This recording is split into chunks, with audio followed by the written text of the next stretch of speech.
नमस्कार शेतकरी बंधूंनो. आज आपण आमची माती आमची माणसं चॅनलच्या माध्यमातून शेती विश्व आणि त्याच्यातील प्रमुख म्हणजे पीक संरक्षण या बाबतीत संवाद साधणार आहोत. आता कुठलंही पीक घ्यायचं म्हटलं की आपल्याला कल्पना आहे की जमीन, हवामान, पिकाचा वाण कुठला आहे, मशागतीचे योग्य तंत्र आहे की नाही, या गोष्टी महत्त्वाच्या असतातच. तर त्याचबरोबर पीक संरक्षण जर आपण वेळेवर केलं नाही तर आपल्याला अपेक्षित उत्पादन मिळत नाही. आता प्रश्न असा आहे की पीक संरक्षण म्हणजे काय? आता आपल्याला कल्पना आहे की पिकावरती विविध किडी येतात, तण असतं, त्याचबरोबर रोग येतात आणि इतर काही कारणामुळे पिकाचं अतोनात नुकसान होत असतं. आणि याच्यापासून जर आपल्याला सुटका मिळवायची असेल तर पीक संरक्षण हे महत्त्वाचे आहे. आणि या पीक संरक्षणामध्ये विविध गोष्टीचा समावेश असतो. वास्तविक आज जी आपली प्रचलित पद्धत आहे ती म्हणजे बाजारातनं रासायनिक नवीन कीटकनाशक मिळतात ते आणायचं आणि फवारणी करायची. आता याच्यात काही फायदे काही तोटे पण आहेत. विशेषतः तोटे जास्त आहेत. कारण काय की आज परिस्थिती अशी आहे की आपण कुठलंही कीटकनाशक मारलं तरी तात्पुरतं कीड नियंत्रण होतं, परंतु परत जी समस्या आहे ती तशीच राहते. आणि दुसरं म्हणजे कीटकनाशकाचे जे दुसरे दुष्परिणाम आहेत त्याच्यातले महत्त्वाचे म्हणजे किडीचे जे शत्रू आहेत. आता किडीचे शत्रू म्हणजेच आपले मित्र.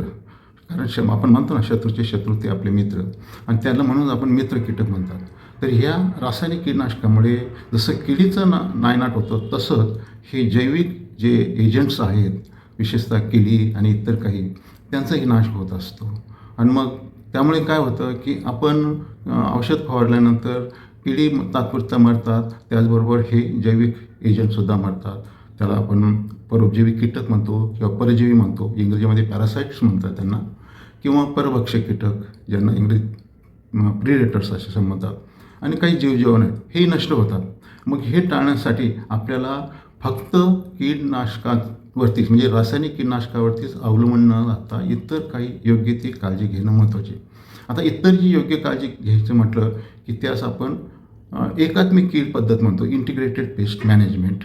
आणि त्याच्यातही विविध बाबी आहेत. त्याच्यात मशागतीचं तंत्र म्हणा किंवा यांत्रिक पद्धतीने कीड नियंत्रण, नंतर तुमचं भौतिक पद्धतीने, अनुवंशिक पद्धतीने, अशा विविध पद्धती आहेत. आणि त्याच्यातील महत्त्वाची बाब ही जैविक कीड नियंत्रण आहे. आणि या संदर्भात आपल्याला सखोल माहिती तर घेणारच आहोत, पण तरीसुद्धा वेळेच्या अभावी आपण काही सर्वच माहिती आज घेऊ शकणार नाही. तर या संदर्भात मी माझं जे पुस्तक आहे एकात्मिक कीड नियंत्रण आणि एकात्मिक कीड व्यवस्थापन म्हणूया आणि जैविक कीड नियंत्रण, तर याच्यात आपण सगळ्या बाबीचा मी सखोल उल्लेख केलेला आहे. त्याचाही आपण संदर्भ घेऊ शकतात. तर मला म्हणायचा उद्देश असा आहे की याच्यात जे महत्त्वाचे आहे, मागा म्हटलं त्याप्रमाणे परजीवी किंवा परोपजीवी कीटक, परभक्षक कीटक, तसंच जीवजीवाणू ज्याला आपण मायक्रोबियल कंट्रोल असं म्हणतो, आणि वनस्पतीजन्य कीटकनाशक यांचा सामायिक उपयोग करणं म्हणजेच जैविक कीड नियंत्रण.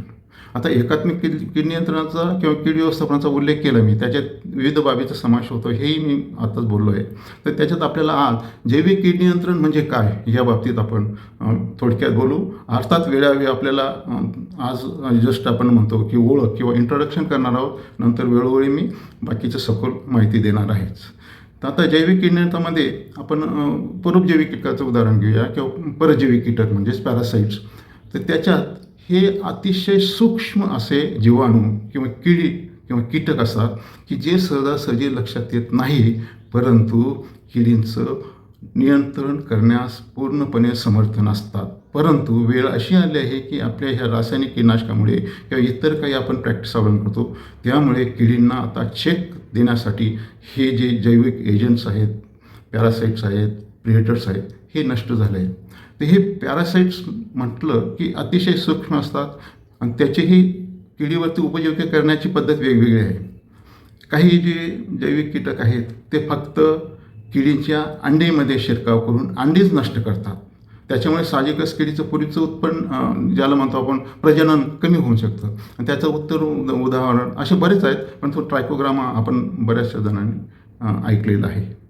त्याचबरोबर काही जे परोपजीवी कीटक आहेत ते किडीच्या अळीमध्ये शिरकाव करून अळी नष्ट करतात. त्याचं उत्तम उदाहरण म्हणजे ॲपेंटेलिस म्हणतो आपण, तो एक प्रकारे. अजून बाकीचे आहेत.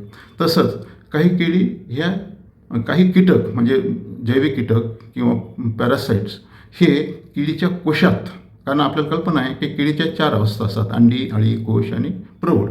तसं काही किडी कोशाचाही नाश करतात, काही किडी प्रौढाचाही नाश करतात. तर अशा प्रकारे विविध पद्धतीने हे जे पॅरासाईट्स आहेत हे किडींचं नियंत्रण करण्यास सक्षम असतात. फक्त प्रश्न असाच आहे की त्याची आपण योग्य ती काळजी घ्यायची.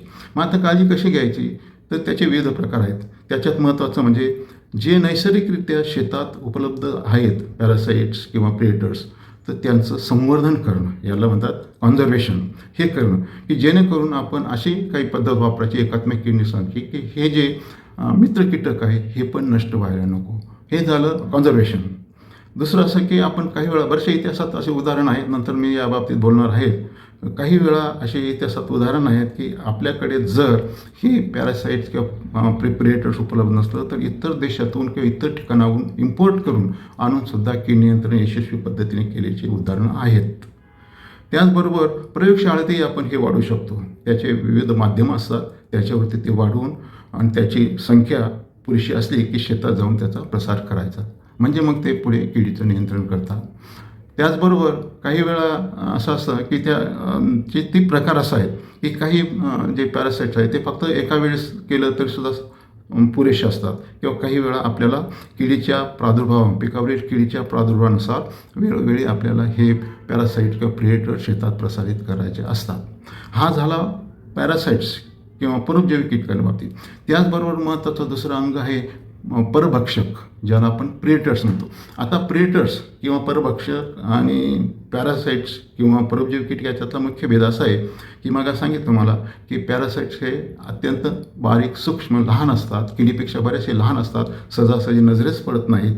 परंतु प्रेडेटर्स किंवा परभक्षक हे बऱ्यापैकी मोठ्या आकाराचे असतात आणि ते आपल्याला सहजासहजी शेतात दिसून येतात. त्याची उदाहरणं कुठले आहेत तेही आपण नंतर सखोल माहिती घेणार आहोत.